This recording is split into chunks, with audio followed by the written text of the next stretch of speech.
Энэ хүн бол цаатан тува алдарч Суян удган 100 гаруй насалсан. Хүсгэл аймгийн Цагаан ор сумын баруун тайгад насаараа амьдарсан. За Суян удганы эмэг их нь бол алдарт үрэл удган.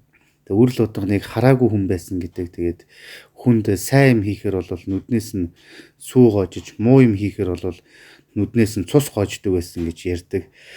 Хүсгэл аймгийн Ринчил өнгө сумын зөөлөнгийн хүрээ гэж байгуулагдахад Монгол бөөнрийг дарах зорилгоор төвдөөс чойж өнгөртөн хүмүүсийг авчирч ном уншуулах үед нутгийн хүмүүс Суян удганы эмэг их үрэл удган дээр очисон байдаг. Тэгээ үрэл удган өөрийн онгодоо явуулснаар тэнд аянга захиж ихээхэн гамшиг болж тэр үеийн чойж өнгөртөнгүүд бүгд үрэл удганд бууж өгсөн гэдэг. За тэгээд Суян удганы охин нь бол Цэнд удган гэж байсан. Цэнд удганаас хойш удган бөө Суян удганы удмыг залгасан хүн бол төрөөгүй.